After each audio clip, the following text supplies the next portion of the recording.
computer. That's the one. Wow, it's just one button now to start recording. That's shocking. So I better say it quickly. Fine music. You're here again. Thank you for being here again. This is episode 226. Yes, we are keeping track. You know, it's a way to differentiate episodes. And of course, that wonderfully means that our leadoff man, Fred Whitlock, is going to lead off. Yeah, here he comes. I'm going to talk about Duane Allman and the Allman Brothers today.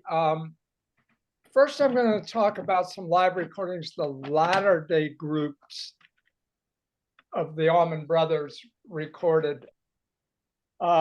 Peaking at the Beacon is considered an incredible live recording. You might say, why do you need another recording of the Allman Brothers live when you have the Allman Brothers live at the Fillmore, which is an all-time great live recording? But they keep their dynamics, and Peakins came out in 2000, the year 2000, and it featured Derek Trucks with Dickie Betts. Now, Trucks has a great way of playing slide guitar and really being dynamic. Warren Hayes was in the group for a time at this period, but he had left for a while, and Derek took his place. This is one of the last recordings Dickie Betts was with the band. He was pushed out soon after, and it has a great groove, all the sparks of the band.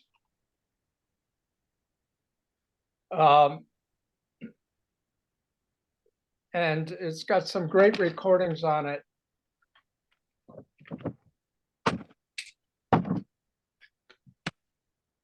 Play All Night has, of course, Blue Sky, but it also has some cuts from their albums that are not on live recordings. It's got from their last album before this live recording, 7 Turns. It's got some cuts from that.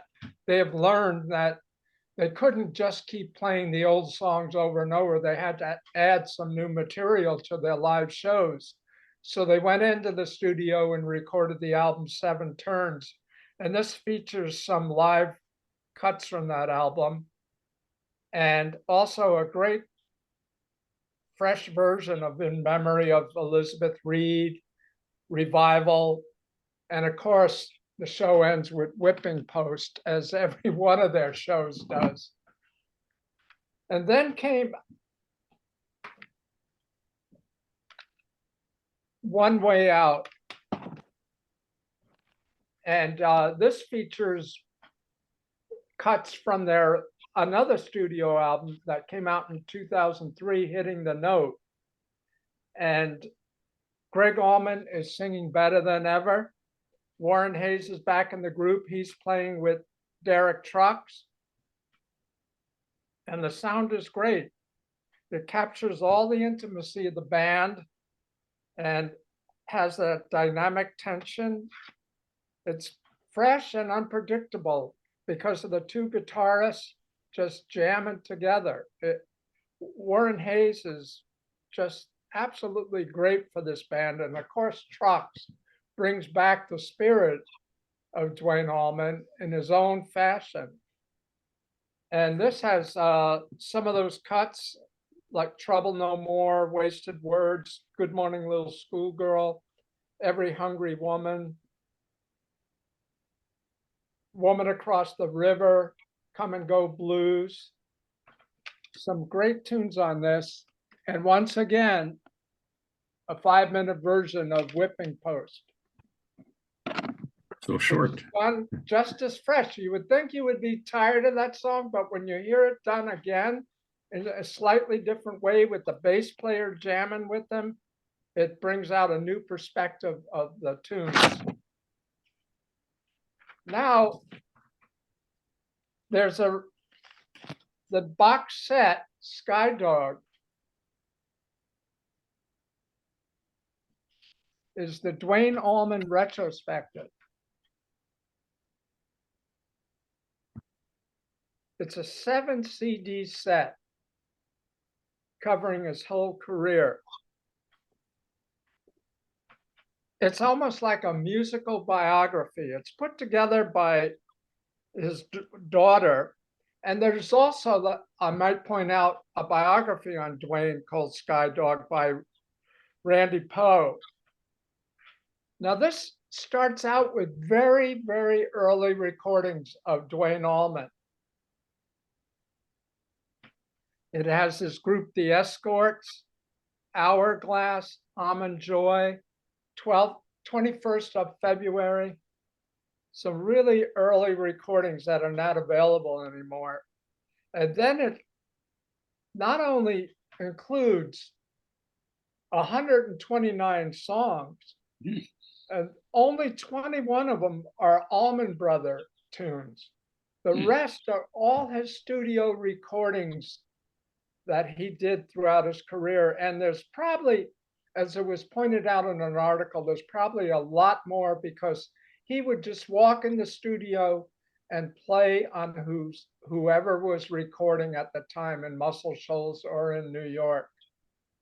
He loved to play so much, he would just walk into the studio and play on their set and not get credit.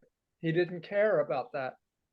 But on this box set, 7 CDs, features his work with Aretha, Wilson Pickett, Bob Skaggs, Delaney and Bonnie, Herbie Mann, even Lula, a pop singer from Britain, came to Muscle Shoals and recorded an album called New Roots. Duane Allman played on that one.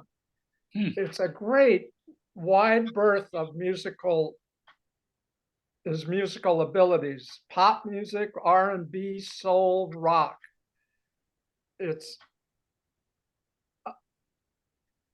the wide berth, like I said, it shows all his dynamic playing and music unfolding, his musical journey unfolding. And of course, there's some cuts from the Derek and the Dominoes, which he brought out, I believe, made Eric Clapton record one of his best albums ever.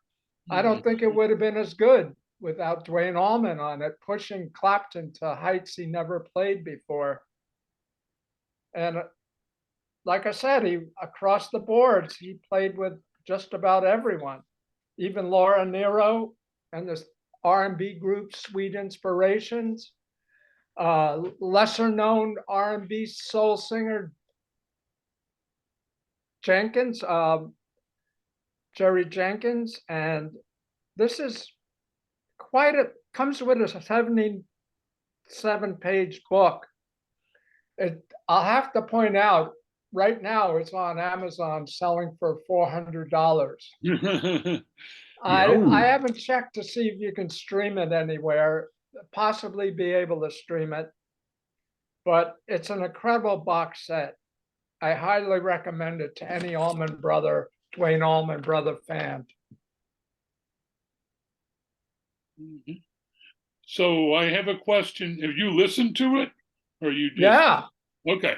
Yeah, I love some of that R&B stuff, but I had a few of those albums. I even had the Lula album because Duane Allman was on it.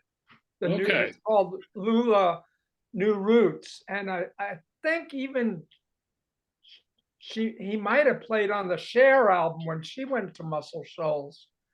Okay, well, I'm not sure about that one, but she's not on this box set, so I don't think he's on that album. But everyone that came to Muscle Shoals, he practically played with them. Okay, he was the go-to guitarist. So, okay, I've got a Hendrix collection from his studio work, and half the time you can't even tell that he's playing. Does Allman's guitar really stand out on all? Yeah, there's some great lines, like in Aretha's version of The Wait. You hear Duane Allman do a great solo. Okay. I'm just curious there, because sometimes, these people like Jimmy Page and all, they worked as studio musicians. Yeah. Half their work got buried in the sound mix. Yeah. They weren't. They weren't the stars of the show. Yeah, I think they purposely picked these cuts where he Yeah. kind of shone a little more than usual. Yeah, that would make sense, definitely. Mhm. Well, all I can say is I'm a huge Allman Brothers fan. I've got all their albums and live albums. Oh, wow. So there, I can vouch that everything you said is true. Those live albums are amazing from the different eras. Not to Yeah, mention the yeah. albums. The albums have the There's a Allman Brothers have different such dynamic consistent to each quality. sort of ensemble that they had. Yeah. Yeah, but it's always good, and Greg Allman is one of the reasons that's true. Rest his soul. And those early classics, yeah. Duane, Eric and the Dominoes. I mean, oh my. Everything he touched turned to gold, that's for sure. Fabulous, fabulous. All right, people out there in fine music land, you know what to do. Hunt down these Allman Brothers albums. Believe us, you won't be sorry.